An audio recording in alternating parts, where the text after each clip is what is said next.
Bien, donc nous continuons notre réflexion sur ces causes du divorce entre l'Église et la synagogue. Et ce soir, j'aimerais que nous évoquions la ruine de Jérusalem en 70. Ça, c'est un tournant absolument décisif, à la fois dans l'histoire d'Israël, mais aussi dans l'histoire du christianisme. Et cette catastrophe, qui évidemment a marqué le peuple d'Israël d'une manière indélébile, de telle sorte que ne se passe pas un jour sans que l'on prie pour le retour d'Israël dans son pays et la reconstruction du temple, mais également ce fut une catastrophe pour le christianisme. Et ça, justement, c'est ce que nous allons essayer de voir. Tout d'abord, Jérusalem. Jérusalem, jusqu'à 66, c'est-à-dire jusqu'à ce que commence la grande révolte contre les Romains, c'est pour le christianisme naissant l'Église mère. Nous avons vu qu'il y a finalement deux branches dans le christianisme ancien, ce qu'on appelle les Nazaréens, c'est-à-dire les Juifs chrétiens, et puis les Christianoi, les chrétiens, c'est-à-dire les croyants non juifs. Mais pour les uns comme pour les autres, Jérusalem, c'est la mater ecclésiae, comme on le trouvera plus tard, c'est-à-dire la mère de toutes les églises. Là se trouve le collège des apôtres, des 12, qui sont la référence. Ce sont, comme le dira Paul dans l'Épître aux Galates, les piliers sur lesquels l'Église repose et s'appuie, en sorte qu'ils sont les témoins de tous les lieux et de tous les temps pour l'Église des réalités de l'Évangile. Ils les ont vécues, ils ont été avec Jésus depuis le commencement jusqu'à son ascension, et par conséquent, ils peuvent attester des réalités qu'ils ont vues, de telle sorte que s'il y a le moindre problème, eh bien, on va les consulter à Jérusalem. Donc Jérusalem est vraiment le centre. C'est le centre du christianisme ancien, et les chrétiens ont le sentiment que s'accomplit de cette manière aussi la prophétie d'Ésaïe 2, de Sion sortira la Torah, de Jérusalem la parole de l'Éternel, puisque pour eux, l'Évangile n'est rien d'autre, en fin de compte, que la Torah du Messie. Donc cette Torah doit sortir, comme Jésus l'avait dit le jour de l'ascension, à Jérusalem, en Judée, en Samarie et jusqu'aux extrémités de la terre. Mais Jérusalem reste le centre. Et par exemple, Paul, quand il a reçu sa révélation, monte à Jérusalem pour s'entretenir avec les principaux apôtres, qui sont les colonnes, afin de leur exposer l'évangile qu'il prêche, et que ces derniers puissent lui donner en quelque sorte leur approbation, en disant oui, cet évangile que tu prêches, c'est bien l'évangile que nous avons, nous, les 12, entendu de la bouche de Jésus.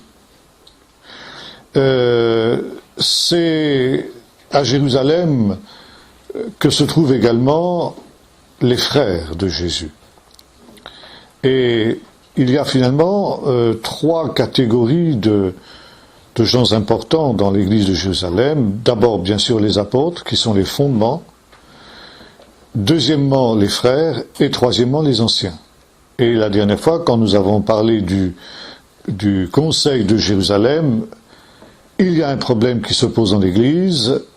Eh bien, c'est à cet ensemble, à ce collège des apôtres, des frères et des anciens que l'on s'adresse. Et c'est eux qui vont trancher le débat. Les frères, ce sont les frères de Jésus. Alors là, je pense dans la discussion frère-cousin, ça c'est chacun fait ce qu'il veut dans ce domaine. Mais disons, c'est la parenté directe de Jésus, quoi qu'il en soit.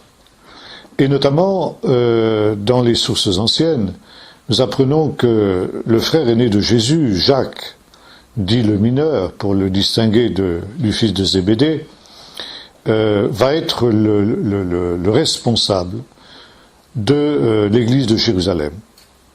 Il n'est pas du nombre des 12, mais c'est lui qui va avoir la responsabilité pastorale de l'Église de Jérusalem. Et par conséquent, une grande influence aussi dans l'Église universelle.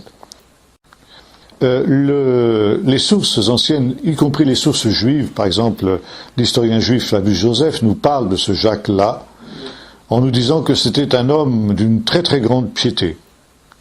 C'était aussi un homme qui était un juif très scrupuleux dans la pratique du judaïsme, de telle sorte qu'il était respecté par tous, même ceux avec lesquels il n'était pas d'accord, ou ceux qui n'étaient pas d'accord avec lui, disons plutôt les choses comme ça. Et c'était un homme de prière. On dit qu'il a passé des heures à genoux, tellement que ses genoux étaient calleux comme ceux d'un chameau. Et il a été en charge de cette église de Jérusalem jusqu'en l'année 63 après Jésus-Christ, où il y a eu une vacance du gouverneur romain. Les gouverneurs romains restaient en poste en général un temps relativement court, en général 4, 5, le maximum c'était 10 ans, et ensuite donc ils étaient remplacés par un autre. La province de Judée était une province qui n'avait pas une grande importance dans l'Empire romain, et elle n'était pas dirigée par un ancien prêteur ou un ancien consul, comme c'était le cas pour les provinces les plus importantes, mais par un individu qui était en général de l'ordre équestre, c'est-à-dire de l'ordre moyen. La société romaine était composée de trois strates, les patriciens, donc l'aristocratie, où en général on prenait les consuls et les prêteurs, qui étaient les magistrats les plus importants, l'ordre équestre, qui était plutôt un ordre bourgeois de marchands, et puis enfin la plèbe. Et donc les gouverneurs romains d'Israël étaient en général tirés de l'ordre équestre, parce que la province de Judée n'était pas une province importante aux yeux des Romains. Et c'était en général des individus jeunes, qui avaient entre, disons, 30 et 40 ans. Et donc, en l'année 63-64, il y a eu une vacance. Le gouverneur en poste a été rappelé à Rome, et son successeur n'est arrivé qu'au bout de plusieurs mois, parce qu'à cette époque-là, on ne se déplaçait pas aussi facilement qu'aujourd'hui. Et l'église chrétienne, l'église de Jérusalem, avait des ennemis farouches en la personne des Sadducéens. C'était eux qui avaient été les adversaires de Jésus, c'était eux qui avaient organisé le complot qui avait abouti à sa mort, et en particulier, ils continuaient à exercer leur vindicte à l'endroit des disciples de Jésus, et notamment de Jacques. Et profitant de cette vacance du pouvoir, où il n'y avait pas de gouverneur en poste, le grand prêtre de l'époque, Ananias, a fait supplicier Jacques, le frère de Jésus. Et il l'a fait en le précipitant du haut du temple. Dans l'Église ancienne, on lui a succédé l'autre frère de Jésus comme responsable de l'Église de Jérusalem, était Judas, et qui donc a pris le relais. Et selon Eusèbe de Césarée, qui est l'historien de l'Église ancienne, les frères de Jésus ont occupé une très importante place pendant plusieurs décennies comme responsable de l'Église juive et de l'Église de Jérusalem en particulier, jusqu'à ce qu'évidemment ils disparaissent naturellement. L'Église de Jérusalem avait donc une importance capitale pour le judaïsme, pour le christianisme ancien. Jésus était venu à Jérusalem avant sa mort comme prophète de la destruction. Et notamment dans l'évangile de Luc, il y a cette prophétie dramatique de Jésus sur le sort de Jérusalem que nous allons lire maintenant. Verset 41 du chapitre 19, « Comme il approchait de la ville, Jésus en la voyant pleura sur elle et dit, Si tu connaissais toi aussi en ce jour ce qui te donnerait la paix. Mais maintenant c'est caché à tes yeux. Il viendra sur toi des jours où tes ennemis t'environneront de palissades, t'encercleront, te presseront de toutes parts. Ils t'écraseront, toi et tes enfants au milieu de toi, et ne laisseront pas sur toi pierre sur pierre parce que tu n'as pas connu le temps où tu as été visité. Jérusalem, Jésus a aimé Jérusalem. Il a pleuré sur elle. Jérusalem était l'endroit où se trouvait le temple, qui était pour lui la maison de son père, comme il le dira à l'âge de 12 ans. Et Jésus a essayé d'éviter une catastrophe qu'il voyait venir et qui pour lui était inévitable par son message d'amour. Comme il le dit, en rassemblant tes enfants sous ton aile. Et le problème venait d'une catégorie de gens qui, dans cette époque-là, étaient en quelque sorte les révolutionnaires de l'époque, qu'on appelle les zélotes. Les zélotes étaient des ultra-pharisiens. Et c'était des gens qui considéraient, qui mettaient au centre de leur foi la notion du royaume de Dieu, comme on le retrouve dans l'Évangile. Et pour eux, parler de royaume de Dieu, ça voulait dire que seul Dieu est le roi d'Israël. Et par conséquent, être soumis à un autre roi que le Dieu d'Israël, c'est un péché. Or, Jérusalem était sous la domination des Romains. Et ça, les zélotes ne pouvaient pas l'admettre, ne pouvaient pas l'accepter. Et le mouvement zélote commence l'année de la naissance de Jésus, au moment du fameux recensement qui va provoquer le départ de Marie et Joseph de Nazareth pour venir à Bethléem. Et à cette occasion, donc un recensement, c'était automatiquement reconnaître la souveraineté de César. Et un certain nombre de gens, conduits par un certain Judas le Galiléen, qui sera d'ailleurs évoqué aussi dans le livre des Actes par Gamaliel, ont refusé de payer le tribut qui accompagnait ce recensement. Et ça a été le début de la révolte des Zélotes. Judas le Galiléen et ses fils ont été arrêtés, crucifiés, et les Romains ont pensé que le mouvement était décapité. En fait, il n'en était rien. Il a poursuivi son chemin, se radicalisant de plus en plus. Et notamment dans la deuxième partie de l'occupation romaine, après la mort du roi Agrippas Ier, lorsque les gouverneurs qui ont été nommés et qui étaient tous d'origine grecque dans la deuxième partie, au début c'était des latins, dans la deuxième partie c'était des grecs, et qui étaient farouchement antisémites. Et ils ont mis la Judée en coupe réglée, tellement que le joug romain est devenu pour le peuple d'Israël absolument insupportable. Déjà, les Romains n'étaient pas populaires, déjà dans la première partie de la domination romaine, mais dans la deuxième partie, ça a été alors là un débordement de haine. Et justement, Jésus voyait que cette haine montait. Et il voyait bien que ce qui risquait de se produire, c'était que le peuple d'Israël se joigne aux Zélotes et à l'idéologie des Zélotes.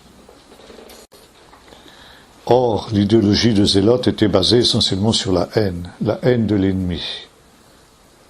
l'ennemi romain. Et le message de Jésus était violemment anti-zélote. Jésus, on a essayé de faire de lui un zélote, et en fait, c'est tout l'inverse. Jésus était absolument opposé à l'idéologie des zélotes. Pour lui, ça n'était pas une révolte armée qui allait amener le royaume de Dieu, Mais il employait une autre expression qui était une expression anti-zélote, le royaume des cieux. C'est-à-dire ce royaume viendrait, mais il viendrait par Dieu lui-même, directement du ciel. Il descendrait du ciel. Ce ne serait pas l'œuvre des hommes. Et pour hâter la venue du royaume des cieux, que fallait-il faire? Se repentir. Repentez-vous, car le royaume des cieux est proche. Si le peuple se repentait, et si le peuple croyait dans son Messie, alors, effectivement, le royaume de Dieu viendrait d'une manière miraculeuse, d'une manière surnaturelle, et non pas par l'intervention des hommes. Toute intervention humaine qui se traduirait par une révolte armée, pour lui, ne pouvait qu'aboutir à la catastrophe.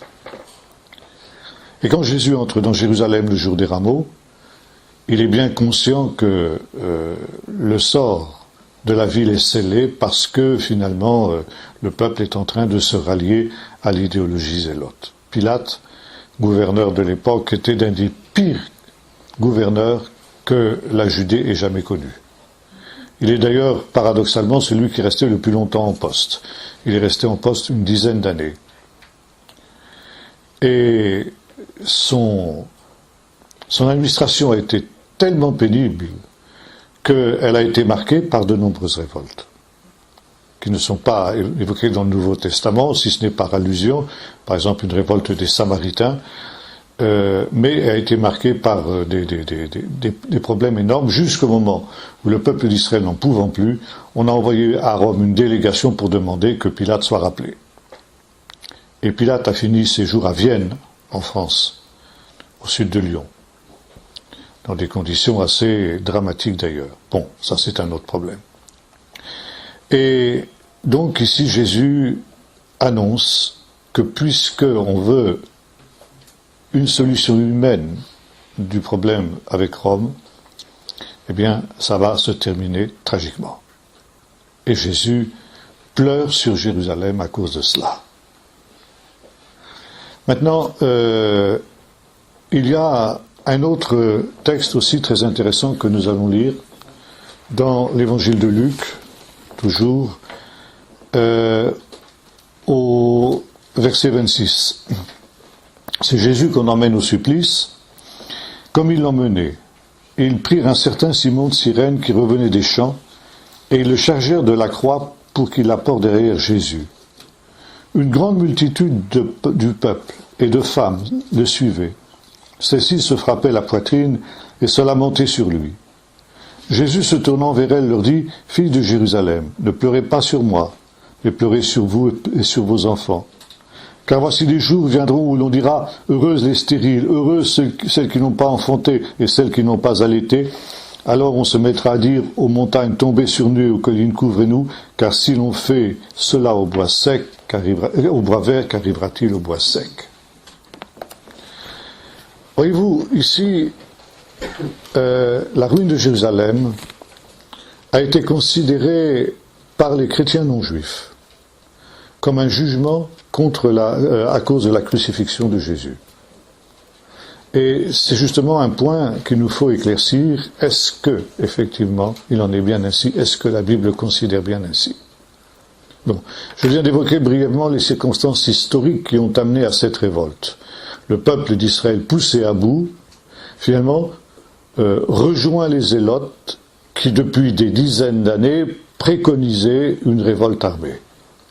La révolte éclate en 66 et elle va durer pour Jérusalem en 70, et puis elle se prolongera encore 3 ans jusqu'à la chute de Masada, qui était le dernier bastion qui était occupé par les Zélotes. Maintenant, cette situation, Jésus l'avait annoncée. Et il avait, dans les discours sur la fin des temps que vous trouvez dans le chapitre 24 de l'évangile de Matthieu, 13 de l'évangile de Marc et 21 de l'évangile de Luc, vous retrouvez un grand discours que Jésus prononce sur le mont des Oliviers, sur la ruine de Jérusalem et la fin des temps. Et notamment, il dit ceci dans l'évangile de de Luc, quand vous verrez Jérusalem investie par des camps militaires, sachez que sa désolation est proche. Et là, nous sommes aussi dans une idéologie qui est entièrement opposée à celle des Zélotes.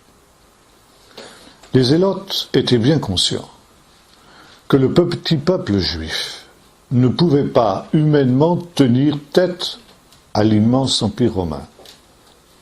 Les Zélotes étaient bien conscients que s'ils levaient l'étendard de la révolte, il y aurait évidemment une réaction extrêmement violente de la part de Rome.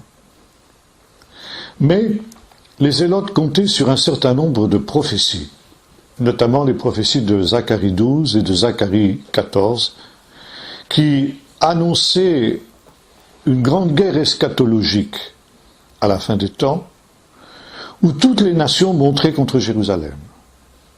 Et Jérusalem serait sur le point de succomber, mais parce que c'était Jérusalem, parce que c'était le temple, parce que c'était le peuple d'Israël, Dieu alors enverrait le Messie. Et le Messie délivrerait Israël de tous ses ennemis, et les prophéties messianiques sur l'avènement du royaume de Dieu se produiraient. Autrement dit, puisque Dieu, en quelque sorte, tardait à envoyer le Messie, il fallait provoquer une situation où Dieu n'ait d'autre solution que d'envoyer le Messie. Et le but, c'était de faire en sorte que Jérusalem soit sur le point de succomber, et les Zélotes étaient absolument certains que Dieu ne permettrait pas la chute de Jérusalem, et que par conséquent ce serait l'occasion de la venue du Messie. Et Flavius Joseph, qui nous décrit ces événements dramatiques avec beaucoup de détails, nous dit que jusqu'au dernier moment, jusqu'à ce que le sanctuaire ne soit ne soit incendié par les Romains, les prêtres ont continué à officier. Et jusqu'au dernier moment, on a attendu le miracle, la venue du Messie, le miracle qui ne s'est pas produit. Et Jésus met ses disciples en garde contre cette idéologie des Zélotes. Quand vous verrez Jérusalem investie par les camps militaires, ne vous imaginez pas que je vais revenir pour sauver Jérusalem. Ne vous imaginez pas que Dieu va m'envoyer pour délivrer Jérusalem. Au contraire, Jérusalem est condamnée. Jérusalem sera détruite. Et par conséquent, vous fuyez pour échapper au drame qui va se produire. Car ce sera une période de détresse terrible, dit Jésus. Et il reprend ici un texte qu'on trouve dans le chapitre 12 du livre du prophète Daniel. Ce sera un temps de détresse comme il n'y en a jamais eu et comme il n'y en aura jamais. Et le drame de la ruine de Jérusalem a eu lieu à une période extrêmement mal placée, c'était la période de Pâques. Parce que Pâques est le moment où, en principe, le Messie doit se révéler. Et les Zélotes ont essayé de provoquer la révolte au moment de Pâques. Or, à l'époque de Pâques, nous dit Flavius Joseph, la population de Jérusalem triplait. Donc, des centaines de milliers de pèlerins qui étaient venus du monde entier se sont trouvés pris au piège du siège de Jérusalem. Alors, très vite, la famine s'est installée à l'intérieur de la ville et la mortalité a été effroyable. Et là, justement, ce que Jésus avait dit sur ce caractère unique de la prise de Jérusalem est quelque chose qui s'est accompli selon ce qui nous est rapporté par les sources historiques. Donc, fuyez. Et si vous avez affaire à Jérusalem, n'y rentrez pas. Et Jésus a dit quelque chose d'important. Il a dit, si ces jours n'étaient abrégés, personne ne serait sauvé. Mais à cause des élus, ils seront abrégés. Et l'on sait que, en 68, après 2 ans de siège, par le général Vespasien, une révolution a eu lieu à Rome.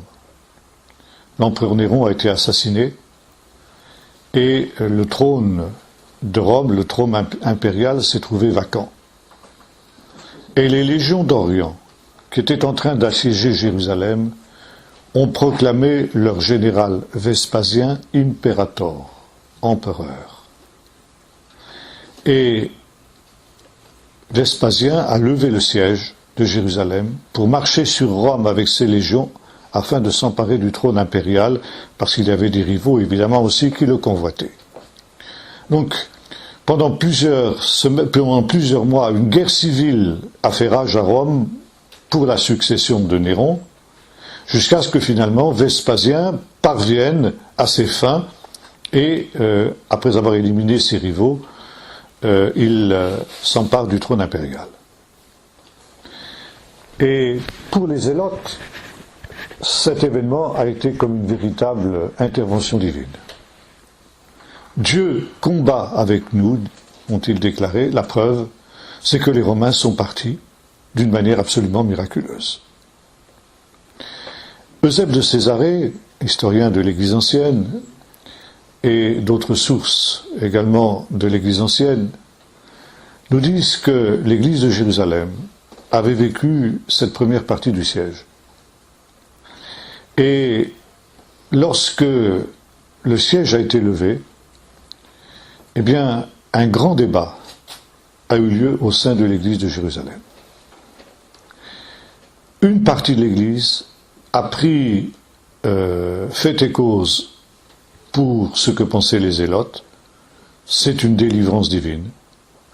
Et par conséquent, nous devons continuer à rester là parce que, justement, nous sommes, nous, l'Église mère, l'Église de référence pour toute la chrétienté. Et par conséquent, nous ne devons pas quitter Jérusalem. Et une autre partie s'est souvenue de cette parole de Jésus: quand vous verrez Jérusalem investie par les armées, profitez de toutes les occasions possibles pour fuir. Et cette deuxième partie de l'Église de Jérusalem, conduite par un autre frère de Jésus, le troisième frère de Jésus, Shimon, on dit, mais Jésus lui-même nous a demandé de fuir quand cela serait possible, que ces jours seraient abrégés à cause des élus. Et cette trêve, ce départ de Vespasien, ce départ des Romains, est justement une occasion que Dieu a donnée à nous, ces élus, pour que nous puissions échapper au désastre. Donc il faut fuir, parce que les Romains vont revenir. Et il y a eu division au sein de l'Église de Jérusalem. Selon Eusèbe de Césarée, il y a eu aussi des prophéties qui ont été données. Les prophètes se sont levés pour demander à la communauté chrétienne de Jérusalem, la communauté nazaréenne plus exactement, de fuir Jérusalem. Et il y a eu division au sein de cette Église de Jérusalem. Et ceux qui pensaient qu'il fallait fuir l'ont fait, profitant de ces jours, sous la direction de Shimon, donc le troisième frère de Jésus.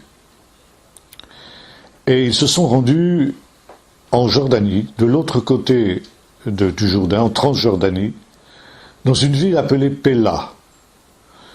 Longtemps, on a discuté de la réalité historique de cette fuite à Péla.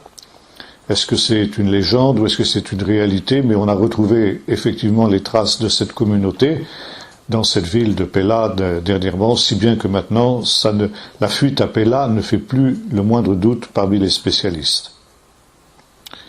Et de fait, comme l'avaient bien vu ceux qui étaient partis avec Shimon, quand Vespasien a été solidement établi sur son trône à Rome, il a envoyé son fils Titus pour achever le siège de Jérusalem. Et cette fois-ci, ça a été une guerre absolument implacable. Les Romains étaient exaspérés par cette résistance que les Juifs leur opposaient. Titus lui-même avait failli tomber dans une embuscade qui lui avait été tendue par les Juifs au moment où il est arrivé prendre son poste de général en chef, et depuis le camp qui était le sien, qui était au sommet du mont des Oliviers.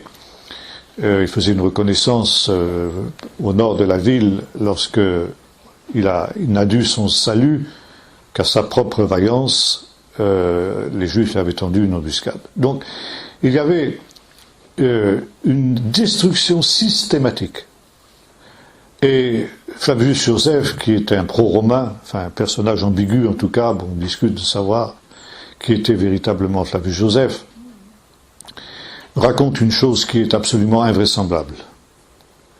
Que Titus, lorsque les Romains ont pris le contrôle de la dernière forteresse qui protégeait le temple, la forteresse Antonia, Titus, devant la beauté du temple, avait ordonné, dit Flavius Joseph, que le temple soit épargné. Mais, devant l'âpreté du combat, soudain, un soldat romain a saisi une torche enflammée et l'a balancée par une des fenêtres du sanctuaire. Et le sanctuaire était tapissé, vous le savez, de bois de cèdre, très sec. Et c'était l'été, on était en plein mois d'août, et immédiatement le sanctuaire s'est mis à brûler. Titus a été averti immédiatement, il est arrivé et il a ordonné d'éteindre l'incendie. Mais les soldats romains, rendus fous par la résistance de leurs adversaires, n'ont pas écouté leur général en chef et ont continué à envoyer des torches enflammées à l'intérieur du sanctuaire. C'est ainsi que le sanctuaire a péri. Bon, on ne va pas nous faire croire une fable pareille. Ça, c'est du roman feuilleton. C'est de la propagande. La discipline de l'armée romaine était telle qu'un soldat qui aurait désobéi à son général en chef, c'était immédiatement la mort. Et il est bien évident que le but ultime de Titus était bel et bien la destruction du temple. Et il a ordonné l'incendie et la destruction du temple lui-même. Maintenant, comme Jésus ici l'avait annoncé aux filles de Jérusalem, Jésus avait dit, si on fait ces choses au bois vert, c'est-à-dire au Messie, que ne fera-t-on pas au bois sec? Dans la tradition juive, le bois vert, c'est le Messie. Et en quelque sorte, Jésus dit ceci à ces femmes.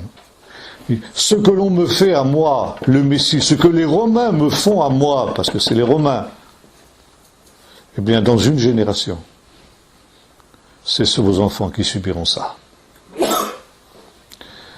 Et ça veut dire que là, voyez-vous, Jésus s'identifie au sort de Jérusalem. Jérusalem va subir le même sort que le Messie. Et Flavius Joseph nous raconte que pendant ce siège épouvantable, tous ceux qui essayaient de fuir la ville étaient capturés par les Romains et crucifiés à la vue de tous les autres. Et que tout autour des murailles de Jérusalem, il y avait une forêt de croix qui se dressait. On a retrouvé d'ailleurs un squelette d'un de ces crucifiés dans des fouilles archéologiques qui ont lieu en 1970. Et il y a un autre texte aussi qui est souvent très mal compris dans l'évangile de Matthieu. Lorsque les grands prêtres ou les serviteurs des grands prêtres, incités par eux, demandent à Pilate la tête de Jésus. Quand Pilate demande, que voulez-vous que je vous libère, Barabbas ou bien Jésus, Barabbas était, nous dit l'évangile, un brigand. Brigand, c'était le mot qui était employé par les Romains pour désigner les zélotes. Donc Barabbas était un zélote. Et les deux brigands qui étaient crucifiés avec Jésus sur la croix, à côté de lui, étaient aussi vraisemblablement des partisans de Barabbas, donc également des zélotes. Et donc il demande non, Barabbas. Et puis il a dit, qu'est-ce que je vais faire de Jésus? Crucifie-le. Et il y a cette parole, que son sang soit sur nous et sur nos enfants. Or, ça, c'est quelque chose qui a été utilisé par l'antisémitisme chrétien pour justifier toutes les persécutions dont les Juifs ont été l'objet jusqu'à nos jours. Ça veut dire que les Juifs, au sens général du terme, auraient demandé une malédiction, auraient appelé sur eux et sur toute leur race une malédiction qui ne sera jamais ôtée. Or, le professeur Flusser a fait justice de cette interprétation totalement erronée, et il a dit ceci, en fait, c'est exactement la même chose que ce que nous trouvons avec l'histoire des filles de Jérusalem. Que son sang soit sur nous, les grands prêtres, qui demandons la tête de Jésus, et sur nos enfants. 2 générations. 2 générations seulement sont touchées par cette malédiction. Et dire que cette malédiction concerne les Juifs de tous les temps et de tous les lieux, c'est véritablement l'antisémitisme chrétien, et c'est justement, nous allons voir, à cause de cela, à cause de la ruine de Jérusalem, qu'on a commencé à l'interpréter de cette manière-là. Alors, bien sûr, Jésus a essayé de sauver Jérusalem par son message d'amour, et il n'a pas été écouté parce que il y avait cette souffrance terrible du peuple d'Israël à cause de l'oppression romaine qui l'a amené à l'insurrection, et puis ensuite la manipulation par les zélotes. Mais il y a eu aussi, comment dirais-je, cette identification de Jésus avec le sort de son peuple. Encore une fois, ce que Jérusalem va souffrir, eh bien c'est aussi ce que Jésus le Messie a souffert. Et nous retrouvons cette idée aussi dans un autre texte où il est question de Jérusalem qui aurait peut-être pu être épargnée si effectivement elle avait écouté le message de Jésus. Mais ça n'a rien à voir avec la crucifixion. La crucifixion, c'est quelque chose qui est le fait des Romains et qui est la preuve de l'inimitié, de l'antisémitisme des Romains vis-à-vis du peuple d'Israël.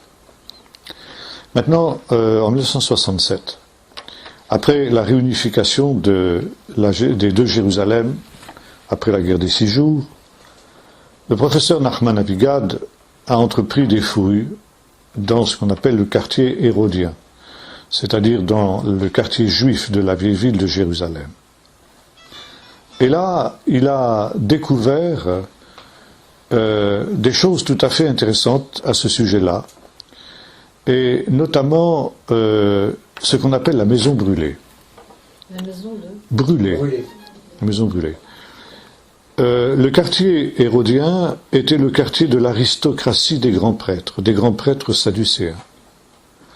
Et on a retrouvé là 4 villas, d'une splendeur et d'un luxe absolument inouï. Et notamment un palais qui vraisemblablement était le palais où résidait le grand prêtre. Par conséquent, le palais où Jésus a comparu devant Pilate, devant Caïphe, je veux dire, le grand prêtre de l'époque. Mais logiquement, la souveraine sacrificature se transmettait de père en fils. On était grand prêtre à vie. Le grand prêtre était le premier personnage de la Judée, aussi bien sur le plan religieux que sur le plan politique. Et pour éviter toute révolte, les Romains avaient pris l'habitude de destituer le grand prêtre aussi tous les 4-5 ans. Et la souveraine sacrificature tournait autour de 4 familles, la famille des Fiabi, de Béatos, de Hanan et de Catros. Et le professeur Avigad a retrouvé parmi ces villas une qui appartenait à la famille des Catros. Comment le sait-on? Parce qu'on a trouvé un sceau avec le nom du propriétaire de la maison à l'intérieur, Catros. Et là, il a découvert les traces d'un drame qui illustre exactement ce que nous dit ici ce texte. Que son sang soit sur nous et sur nos enfants. Il a retrouvé une couche de cendre épaisse, prouvant que cette maison avait été incendiée, d'où le nom de maison brûlée qu'on lui donne. Et selon Joseph, après la destruction du temple, le quartier des grands prêtres a résisté quelques semaines encore. Mais on savait bien, évidemment, même chez les grands prêtres, que le sort de ce quartier était scellé. Et par conséquent, il y avait une défense qui allait dans tous les sens, y compris dans les souterrains, enfin bref, Flavius Joseph nous raconte ça. Et là, dans cette couche de cendres qui se trouvait dans cette ville-là, les archéologues ont découvert l'avant-bras d'une jeune femme, depuis l'épaule jusqu'à la main. Une jeune femme de 20 à 25 ans, qui avait cette position. Alors, c'est-à-dire que elle a été bousculée, et vous savez, quand on est sur le point de tomber, instinctivement, on met sa main comme ça pour amortir la chute. Et le geste de cette femme est parfaitement visible. Et à quelques centimètres de l'endroit où on a retrouvé ces ossements, il y avait un javelot. Et on a reconstitué le drame. Cette femme était vraisemblablement une fille de Catros, donc deuxième génération. Et on était conscient que les Romains pouvaient faire irruption à l'intérieur de la maison à tout moment. Et c'est pourquoi cette femme qui travaillait dans sa cuisine, parce que c'était une cuisine, avait à sa disposition des javelots pour son autodéfense. Et soudain, effectivement, les Romains ont fait irruption à l'intérieur de sa cuisine. Elle a dû être surprise, elle a essayé de se précipiter sur ses javelots, et immédiatement les Romains se sont rendus compte de ce qu'elle était en train de faire, ils l'ont bousculée, elle est tombée, elle a été tuée sur place, et ensuite ensevelie sous cette couche de cendres où les archéologues l'ont retrouvée 2000 ans plus tard. Voyez-vous, que son sang soit sur nous et sur nos enfants, les choses se sont accomplies exactement comme Jésus l'avait annoncé, et ces découvertes-là le démontrent et le prouvent. Maintenant, il y avait un autre incident aussi très important qui s'est produit pendant ce siège de Jérusalem. J'ai évoqué tout à l'heure la fuite de l'église, d'une partie de l'église de Jérusalem à Pella, et ça, évidemment, ça a été un drame, comme l'avait bien prévu la partie de l'église qui était restée à Jérusalem. Car à partir du moment où Jérusalem est détruite, l'église ancienne est décapitée. Et Jérusalem, détruite par les Romains, est interdite aux Juifs, à tout être humain d'ailleurs. Elle devient simplement un camp militaire, le camp militaire de la 10e Légion. Et l'actuel tracé des murailles anciennes de Jérusalem correspond au tracé du camp militaire de la 10e Légion. C'est grosso modo un quadrilatère comme l'étaient les camps romains. Et les Juifs, ni personne n'avait le droit d'habiter à Jérusalem. Donc, la communauté chrétienne de Jérusalem, la communauté nazaréenne, se trouve dispersée. La partie qui restait à Jérusalem est massacrée, avec les autres habitants de la ville, comme tous les autres Juifs, et celle qui est à Pella, eh bien, évidemment, Pella, ça n'a pas l'importance de Jérusalem. Donc, nous allons maintenant ici avoir un tournant décisif dans l'histoire du christianisme ancien. Parce que jusqu'alors, le leadership de l'Église était véritablement Jérusalem, donc un leadership juif.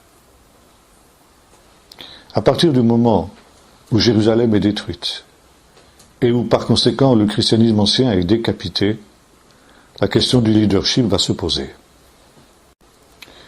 Et là, il va y avoir un nouveau phénomène qui avait été prévu par Paul, comme on l'a vu la dernière fois.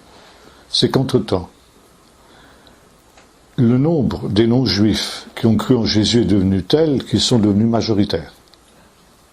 D'autre part, les Romains massacrent une foule de juifs, y compris de juifs chrétiens, qu'il y avait en Judée, parce qu'il y avait une importante partie du peuple d'Israël qui avait cru en Jésus jusqu'à la ruine de Jérusalem, tant et si bien que là nous nous trouvons devant une situation où tout naturellement le leadership de l'Église va passer de Jérusalem des Juifs aux nations, aux non-Juifs, c'est-à-dire aux Grecs.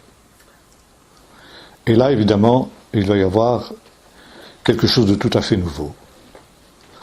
Et la première de ces conséquences, c'est que ce nouveau leadership va dire Jérusalem a été détruite à cause de ses péchés, et notamment pour avoir crucifié Jésus.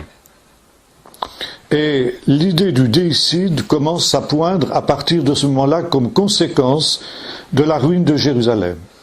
Et y compris de nos jours dans l'apologétique chrétienne, Jérusalem est supposée avoir été détruite par les Romains à cause du fait que le peuple d'Israël, soi-disant, aurait rejeté et crucifié Jésus. Or, nous avons vu qu'il faut énormément nuancer cette affirmation-là, mais il y a eu là déjà, si vous voulez, une cassure à ce moment-là qui s'est produite, et une cassure non seulement sur le plan du leadership, mais également sur le plan théologique. Car maintenant, ce n'est plus simplement une partie du peuple d'Israël qui est accusée du meurtre de Jésus, mais c'est le peuple d'Israël tout entier, puisque le peuple d'Israël tout entier a été l'objet de cette malédiction de Dieu. Donc c'est bien la preuve que ce que les grands prêtres ont demandé, que son sang soit sur nous, soit sur nos enfants, va s'accomplir maintenant jusqu'à vitam aeternam, et que par conséquent, les Juifs sont un peuple qui est rejeté de Dieu. Et nous avons là le point de départ de ce qu'on appelle la théologie de la substitution, c'est-à-dire le fait que l'Église devient le véritable Israël. Maintenant, du côté juif, il y a aussi des problèmes. Les sources anciennes, que ce soit, c'est surtout dans le Talmud, nous disent que pendant le siège de Jérusalem, il y avait des rabbins qui n'étaient pas d'accord avec la révolte. Parmi eux se trouvait Nicodème. Nicodème, de son vrai nom Nakdimon Ben Gurion, du moins son fils, qui était le troisième personnage de Jérusalem, et la troisième fortune de Jérusalem. Et Nakdimon Ben Gurion s'était opposé donc à la révolte, et ce n'avait pas empêché le fait qu'après, il avait été donc tué dans la révolte, et un rabbin raconte comment un jour il voit une jeune fille qui cherchait des grains de blé dans du crottin de cheval, tellement la famine était importante à Jérusalem. Et il demande à cette fille, qui es-tu? Il dit, je suis la fille de Nakdimon Ben Gurion. Et les sources soulignent justement cette chute terrible de cette famille qui était la troisième fortune de Jérusalem et dont la fille était réduite à chercher du grain de blé dans du crottin de cheval. Alors ça vous donne une idée comme dit Jésus, ce sera un temps de détresse sans précédent dans l'histoire du peuple. Et ce rabbin qui avait interpellé cette fille se nommait Yochanan ben Zakkai. Et lui, il était aussi un des opposants à la révolte, mais évidemment il n'était pas question de le manifester d'une manière ouverte, sinon les zélotes vous tuaient. Il ne faisait pas de sentiment. Mais par souci d'humanité, Titus avait autorisé que l'on sorte les morts de la nuit tous les jours de Jérusalem pour les enterrer. Donc, il y avait tous les matins un défilé de cercueils devant une escouade de soldats romains qui vérifiaient que ceux qui étaient dans les cercueils étaient bien morts. Et c'est ainsi que Yochanan ben Zakkai s'est fait passer pour mort. Et un beau matin, s'est fait aussi transporter dans un cercueil hors de Jérusalem. Et il paraît que Titus lui-même était celui qui, ce matin-là, vérifiait que tous ceux qui étaient dans les cercueils étaient bien morts.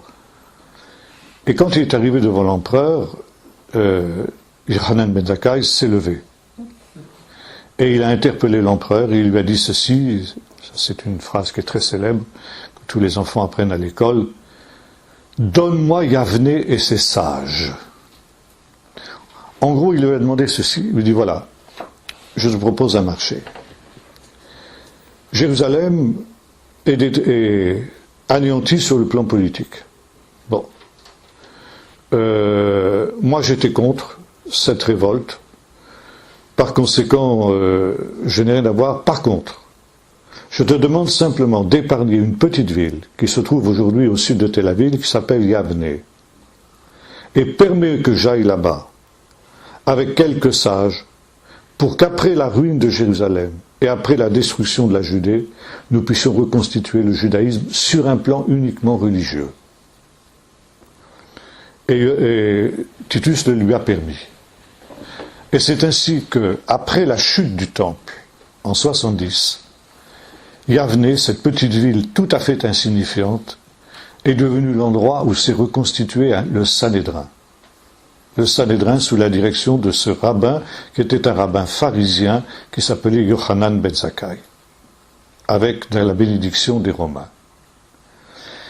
Et là, le Sanhédrin, le nouveau Sanhédrin reconstitué à Yavne, a eu un travail énorme à faire. Parce qu'ils étaient parfaitement conscients que si le judaïsme devait survivre et un jour renaître, parce qu'il y avait déjà à cette époque-là l'espérance du retour et de la reconstruction du temple. Alors qu'est-ce qu'on a fait? On a d'abord codifié exactement ce qu'était le temple, les cérémonies du temple, et toutes ces choses-là ont été répertoriées d'une manière extrêmement précise, si bien qu'on sait exactement comment cela se passait à l'époque du deuxième temple. Et puis deuxièmement, Yochanan ben Zakkai a compris que si le judaïsme voulait survivre, il fallait qu'il serre les rangs. Jusqu'à la destruction du temple, on l'a vu, il y avait dans le judaïsme un certain pluralisme, une certaine tolérance. Et là, Yochanan a conclu que cette tolérance n'était plus possible. Il fallait, en quelque sorte, un leadership unique. Et ce leadership ne pouvait être autre que celui des pharisiens, dont il était.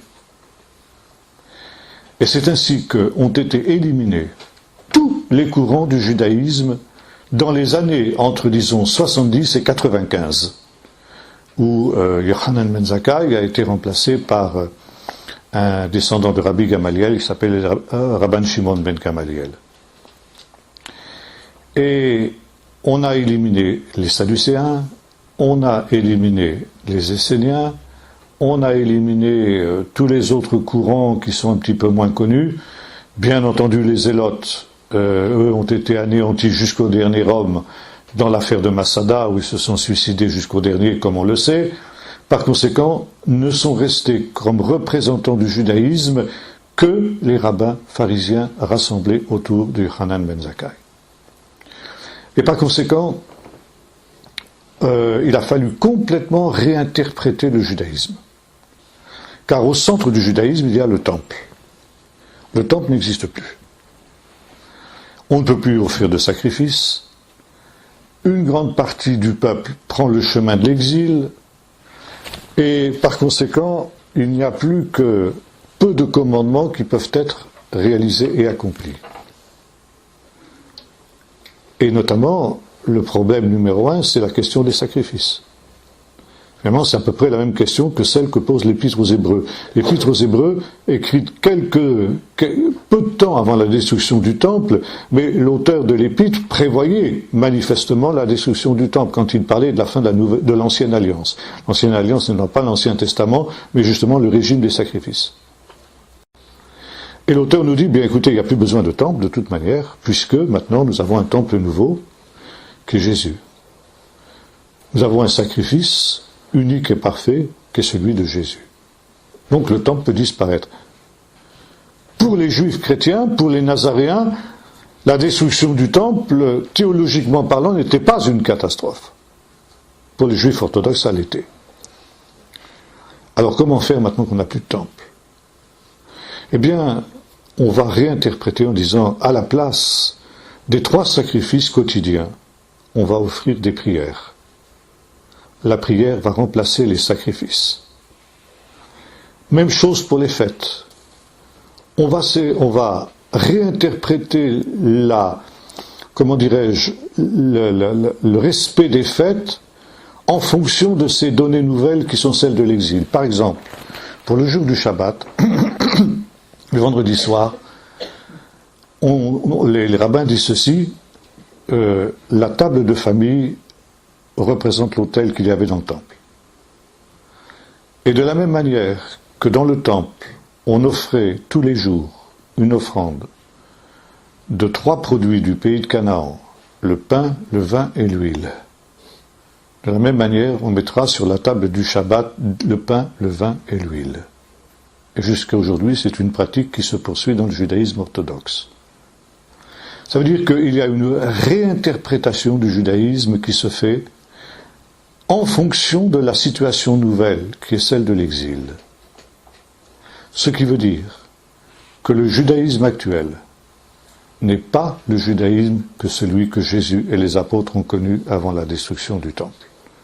Et ça, j'insiste beaucoup là-dessus, parce que beaucoup de chrétiens aujourd'hui sont séduits par le judaïsme orthodoxe et se mettent à pratiquer des rites ou des coutumes qui sont celles des juifs orthodoxes actuels, mais qui ne sont pas forcément celles qui existaient à l'époque de Jésus, à cause du fait que nous sommes maintenant dans une situation d'exil. Par conséquent, ici, il n'y a plus que le judaïsme pharisien, rabbinique pharisien. Et il y a un autre courant juif qui demeure. C'est le seul. C'est les Nazaréens, les juifs croyants en Jésus, les juifs chrétiens.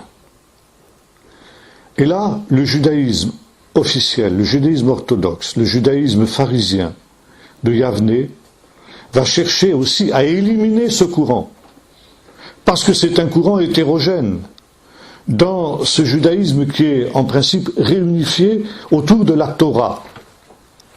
Et on prête à Hanan ben Zakkai cette parole quand un fugitif de Jérusalem vient lui annoncer que le temple est détruit. Il déchire ses vêtements en signe de deuil et il dit « Tout est perdu, mais il nous reste la Torah ».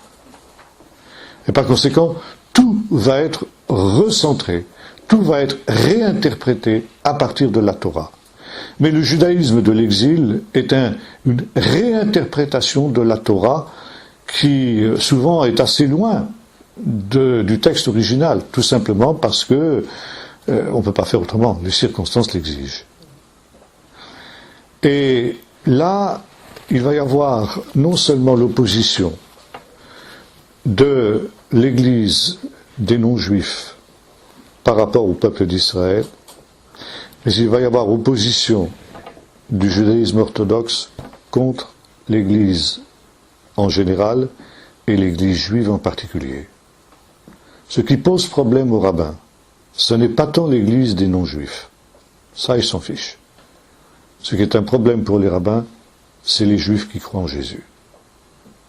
Et pendant plusieurs siècles, il va y avoir un terrible conflit entre le judaïsme orthodoxe et ce qu'on commence à appeler à partir de cette période-là les Nazaréens, c'est-à-dire les juifs croyant en Jésus.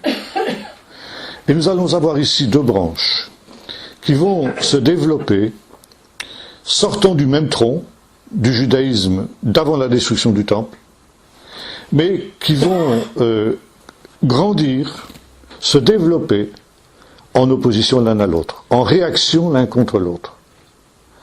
Et vous allez avoir des mesures qui vont être prises par le judaïsme orthodoxe, qui sont une réaction contre la pratique des chrétiens. Et vice-versa, vous allez avoir des prises de position des chrétiens en réaction à cause des prises de position des juifs. Donc, après la destruction du temple, juifs et chrétiens vont se développer en situation de conflit théologique, de conflit de pratique. Et c'est justement ici la cause essentielle de ce divorce que nous étudions ces temps-ci.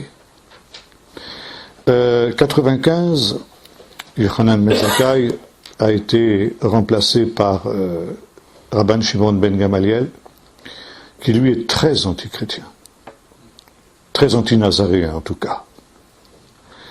C'est l'époque où également on va publier le texte officiel de la Bible hébraïque. Jusqu'alors, il y avait différents types de manuscrits. On a retrouvé ça par exemple à Qumran. On a découvert un original hébreu de la Septante, c'est-à-dire la traduction grecque de la Bible, qui est quelque peu différente de la traduction de l'hébreu. On a retrouvé un texte qui est un petit peu différent aussi du texte officiel qu'on appelle le texte massorétique. Mais justement, pour réunifier le judaïsme, on va faire un travail extrêmement scientifique, extrêmement précis, pour essayer de reconstituer autant que faire se peut le texte original de l'Écriture, ce que les chrétiens appellent l'Ancien Testament. Et aujourd'hui, nous avons un texte unique. On n'a pas les problèmes, par exemple, qu'on a avec le Nouveau Testament, où on a une quantité de documents qui sont un petit peu différents, mais pour ce qui est de la Bible hébraïque, nous avons un texte unique qui a été codifié en 95 à Yavne. Dernier point, et j'en aurai terminé. Et il y a dans la tradition juive, pour ce qui est le culte de la synagogue, il y a une prière qu'on appelle la Hamida, ou qu'on appelle aussi la grande prière. Hamida, ça veut dire le fait d'être debout.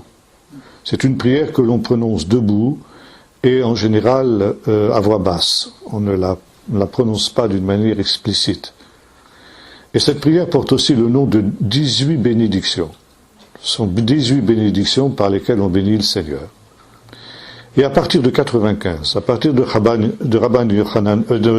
Shimon ben Gamaliel, on introduit une 19e bénédiction qui en fait est une malédiction. Est-ce qu'on appelle ça Birkat Minim, c'est-à-dire la bénédiction des minimes, c'est-à-dire des juifs chrétiens. Mamine Yeshua Notzri, ceux qui croient en Jésus le Nazaréen. Et cette prière nous dit à peu près ceci. Il y a différentes versions selon les différents rites juifs, surtout les séfarades qui ont gardé cette prière. Que les hypocrites, les béotuciens, c'est-à-dire les sadducéens, et puis en quelque sorte toutes les sectes qui ont été éliminées par les pharisiens, et les minimes disparaissent en un instant. Béni sois-tu, Éternel notre Dieu, toi qui humilies les hypocrites. Et cette prière, cette 19e bénédiction, qui est en fait une malédiction, constituait une véritable excommunication pour les juifs chrétiens de la synagogue. Parce qu'il est bien évident qu'ils ne pouvaient pas dire Amen à une prière où ils étaient eux-mêmes maudits. Donc là, avec cette prière, les juifs chrétiens sont exclus de la synagogue. Donc il y a une coupure qui est conséquence justement de cette destruction du temple. Et voyez-vous, ici, la destruction du temple a été une catastrophe, comme je vous l'ai dit, pour le peuple d'Israël, mais une catastrophe aussi pour l'Église tout entière. Et là, donc, sont les racines de cet antagonisme entre juifs et non-juifs, dans lequel on peut dire que d'une certaine manière les torts sont partagés, parce que du côté juif aussi, il y a eu cette intolérance, mais une intolérance qui peut s'expliquer. Les juifs chrétiens n'avaient pas non plus pris part à la révolte, et c'est quelque chose qu'on leur reprochait aussi. On leur reprochait de ne pas être de bons patriotes, et puis ça va continuer par la suite, quand il y aura d'autres troubles contre les Romains, ça on aura l'occasion de le voir un peu plus tard. Et par conséquent, là, nous avons les racines de cette division, de ce conflit, tout part de là. Tout part de la ruine de Jérusalem, et la ruine de Jérusalem est le moment décisif de cette séparation.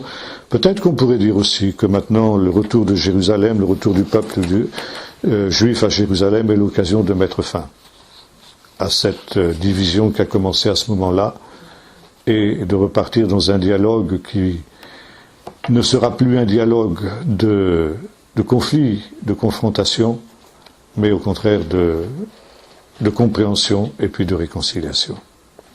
Voilà ce que je voulais vous dire ce soir. Alors, je ne sais pas si vous avez quelques questions.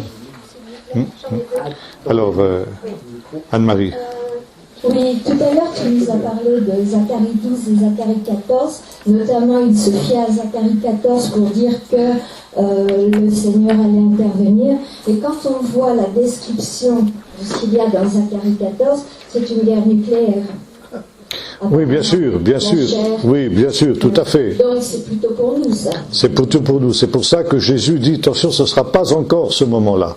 Il dit à ses disciples, ne croyez pas que ce sera l'accomplissement de cette prophétie. Cette prophétie, l'accomplissement de cette prophétie ne viendra que beaucoup plus tard. Oui.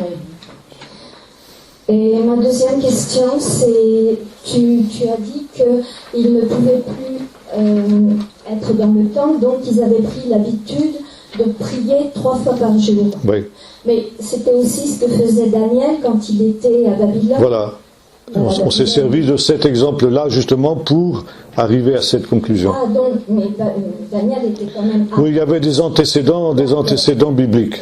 D'accord, ok. C'est pas quelque chose qui a été... Disons, toute cette réinterprétation n'est pas arbitraire. Vous avez par exemple un point essentiel de la pratique juive, c'est la séparation de l'alimentation lactée et de l'alimentation carnée dans la cacheroute. Ça, c'est quelque chose qui a été introduit à ce moment-là. Ça n'existait pas avant. Et le but était justement de faire en sorte que le juif, enfermer le juif en quelque sorte dans un carcan, si vous voulez, d'obligation qui l'amène à se souvenir 24 heures sur 24 qu'il est juif. Donc qu'il est différent des autres. Donc le but c'était de faire en sorte que le judaïsme ne perde pas son identité. Jusqu'au moment où il reviendrait dans son pays. Or ce texte-là, plutôt cette pratique-là, elle est tirée d'un texte aussi du livre de Deutéronome, tu ne feras pas cuire un chevreau dans le lait de sa mère. Mais ça n'a rien à voir. Ça n'a rien à voir avec la séparation de l'alimentation carnée. Ça, c'est une interprétation justement pour que, si vous voulez, on soit amené à vivre autrement que les goyim, que les non-juifs. Et que ainsi le peuple d'Israël ne perd pas son identité pendant tout son long exil, dont Yochanan ben Zakkai se rendait bien compte qu'il serait long. Merci. Oui, notre... Est-ce que cette 19e bénédiction, se dit encore aujourd'hui? Alors elle se dit encore aujourd'hui, c'est ce qu'on reprochait également au judaïsme au Moyen-Âge. Au moment de l'Inquisition, par exemple, les chrétiens disaient aux juifs, quand ils ont découvert ça, vous nous maudissez 3 fois par jour dans vos synagogues. Or elle se dit encore aujourd'hui, oui, encore une fois avec des nuances selon les rites, et les spécialistes pensent que si vous voulez, la formulation était plus violente dans la mesure où les communautés locales avaient plus de contacts et plus de problèmes avec les juifs chrétiens que dans d'autres endroits.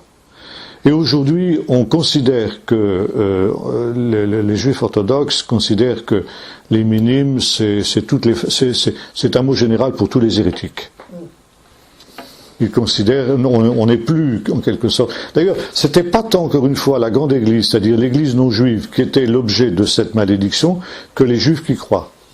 Et encore aujourd'hui, si vous voulez, les juifs orthodoxes avec des chrétiens non juifs n'ont pas de problème. On peut dialoguer avec eux, à condition qu'on ne cherche pas à les convertir, mais autrement, il n'y a pas de problème avec eux. Par contre, ils ne supportent pas que des juifs croient en Jésus. Les juifs messianiques, pour un juif orthodoxe, c'est inacceptable. Finalement, on revient à la situation qui était celle du fin du 1er siècle, début du 2e siècle. Oui. Alors avant de poser ma question, j'aimerais continuer sur la même lancée. Est-ce que le port de la kippa, justement, c'est une de ces... Voilà, c'est une coutume qui est venue beaucoup plus tard. Ça, c'est au bas Moyen-Âge, quand on a commencé à obliger les Juifs à assister à des sermons dans les églises pour les convertir. Et bien entendu, on les amenait à se découvrir la tête. Et eux, par esprit de résistance, ont fait le contraire des chrétiens et se sont couverts la tête. Et la coutume a été prise ensuite dans les synagogues d'agir de la même manière. Encore une fois, pour se différencier des chrétiens. Puisque les chrétiens se découvraient la tête, les juifs se la couvraient. Alors après, on a trouvé toutes sortes de justifications. Les prêtres avaient la tête couverte quand ils étaient dans le temple, et que comme tout Israël est un peuple de prêtres, bon, enfin bref. Mais si vous voulez, c'est pas la véritable raison. Et aujourd'hui, les braves chrétiens, messianiques ou non, qui mettent la kippa, ne se rendent pas compte qu'ils font un geste opposé à la foi chrétienne. Justement, j'ai l'impression que beaucoup de messianiques font des choses sans savoir. Bien sûr, parce qu'encore une fois, on ne se rend pas compte que le judaïsme actuel, comme je l'ai dit tout à l'heure, n'est plus le judaïsme de l'époque d'avant la destruction du temple. C'est un judaïsme réinterprété, c'est un judaïsme qui a été complètement remanié et qui a été chargé d'une foule de rites qui n'existaient pas à l'époque, dans le but, comme je disais tout à l'heure, d'enfermer le juif dans un carcan de prescription qui l'amène à se sentir juif différent des autres 24 heures sur 24. D'accord. Maintenant, ma question à moi, elle porte sur l'identification de Jésus, le bois vert et le bois sec. Oui. Je me suis posé la question, si on pousse cette identification jusqu'au bout, Jésus annonce que le peuple va subir le même sort que lui. Oui. Donc Jésus va mourir, oui. et va ressusciter 3 jours après. Oui. Bon, si le peuple doit subir le même sort que Jésus, est-ce qu'on peut pousser cette identification et la mettre en rapport justement avec ce chiffre symbolique des 3 ans qui représente le temps des nations? Jésus annonce effectivement la résurrection de Jérusalem, quand il dit que Jérusalem sera foulée aux pieds par les nations jusqu'à ce que les temps des nations soient accomplis. Donc il laisse entendre qu'il y aura effectivement une résurrection de Jérusalem. Donc c'est vrai, là on peut pousser l'identification. Maintenant, le chiffre 3, non. Le chiffre 3, c'est un chiffre symbolique que vous trouvez dans le livre du prophète Osée, où il est dit donc le 3e jour il nous rendra la vie. Et l'interprétation des rabbins, c'est que Dieu ne laisse pas le juste souffrir plus que 3 jours. Alors ça, c'est pas à prendre à la lettre. Ça veut dire que Dieu ne permet pas que le juste souffre plus qu'il ne se doit. Il y a un moment où le Seigneur met fin aux souffrances du juste et le justifie. Et par conséquent, qu'il faut avoir la patience d'attendre pour le faire. Moi, j'aimerais savoir, en fait, 7 ans, combien de temps a duré le siège sous le général Titus? Il a duré, écoutez, de 66 à 70. Et puis après, donc, il y a eu les 3 ans du siège de Masada, jusqu'en 73. 70, c'est la chute de Jérusalem. La destruction du temple. Alors, d'abord notre ami, puis ensuite... Oui, une simple question. Est-ce qu'il y a un rapport entre la kippa et la calotte que portent certaines religions? Oui, c'est sûr. C'est sûr, parce qu'on aura l'occasion de voir un peu plus tard que, de fait, dans l'Église chrétienne ancienne, à partir du début du IIe siècle, on a voulu opposer donc l'Israël selon la chair, c'est-à-dire le peuple juif, et l'Israël selon l'esprit, c'est-à-dire l'Église. L'Israël selon la chair était un peuple grossier, charnel, qui était ritualiste, légaliste, et tout ce qu'on reproche encore aujourd'hui aux Juifs, à la religion juive. Par opposition au christianisme, qui était la religion en esprit, en vérité. Et dire religion en esprit, en vérité, ça veut dire religion où il n'y a plus de rite, où il n'y a plus de tradition, où il n'y a plus rien disons, tout est spontané. C'est un peu la vision des églises charismatiques, si vous voulez. Et puis, on s'est rendu compte assez vite, dans l'église du début du IIe siècle, que c'était la pagaille, que c'était l'anarchie, et que finalement, l'être humain a besoin de points de repère. Donc, il y a eu la première partie du IIe siècle a été une volonté de déjudaïser l'église. Donc, on a aboli les fêtes, on a aboli les rites, on a aboli tout ça. Et puis, dans un deuxième temps, à cause de l'anarchie qui s'était installée, on a réintroduit, si vous voulez, ces rites, mais d'une manière différente. C'est-à-dire que l'Église était le nouvel Israël, mais en même temps elle était un autre Israël. C'est comme ça, par exemple, qu'on est passé du Shabbat au dimanche. C'est comme ça qu'on a fixé la fête de Noël au moment de la fête de Hanouka, juive. C'est comme ça qu'on a découplé les Pâques chrétiennes d'avec la Pâque juive, avec la fameuse querelle des cadres d'écument, sur laquelle on aura l'occasion de revenir. Et par conséquent, de fait, il y a eu les vêtements des prêtres, l'idée d'une prêtrise dans l'Église ancienne est née aussi par imitation du judaïsme, avec automatiquement les vêtements des prêtres tels que ceux qu'il y avait dans le judaïsme, avec des différences légères pour montrer que c'était pas la même chose quand même, mais qu'on était la continuation, qu'on était les vrais. Bien, notre ami là-bas. C'est par rapport à ce qui était dit tout à l'heure sur la réinterprétation pour enfermer, mettre dans un carcan, Oui. pour bien séparer. Il me semble que du temps de Jésus aussi, il y avait ce point du rajout des réinterprétations. C'est vrai. Qui enfermait le peuple. C'est vrai, mais à cette époque-là, c'était pas figé, c'était pas fixé. C'était en débat. Et par exemple, la question vous savez, des épis froissés, là. Bon, la halakha de Jésus, c'est-à-dire le fait que quand on a faim, le jour du Shabbat, on peut cueillir du blé à condition de ne pas le rôtir, de ne pas le cuire. Ça, c'est quelque chose qui, aujourd'hui, est accepté par les rabbins. Mais qui, à l'époque de Jésus, était en débat. Par exemple, les questions des ablutions rituelles aussi, se laver les mains avant le repas, des choses comme ça. Ça, c'est pareil, c'était en débat à cette époque-là. Et il y avait donc certaines écoles pharisiennes qui l'acceptaient, d'autres qui ne l'acceptaient pas. Mais avec la destruction du temple, le Sanhédrin de Yavne a imposé ces choses-là. Vous voyez ? Donc, si vous voulez, ce qui était... Oui, c'est vrai, il y avait déjà cette tendance-là, d'ailleurs Jésus s'y oppose, mais, si vous voulez, c'était pas encore coercitif, comme ça l'était après. Et après, c'est devenu coercitif, parce qu'on estimait que c'était le seul moyen pour le judaïsme de survivre, quoi. C'est pour ça que Jésus a dit à un moment donné que vous imposez aux gens des choses et vous voulez même pas. Oui, là, c'était en débat, et Jésus était un de ceux qui débattaient, mais il n'était pas le seul. Oui. J'aimerais bien, si possible, que vous m'expliquiez un peu ce que développe l'auteur de l'Épître aux Hébreux. Parce que dans nos versions, c'est ambigu. On parle d'abolition, et j'aimerais bien que...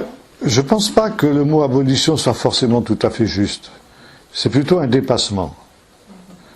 L'Épître aux Hébreux, pas plus que les autres textes du Nouveau Testament, notamment de Paul, ou Romains, comme on l'a vu quand on a étudié l'Épître aux Romains, ne déclare que le moindre commandement est aboli.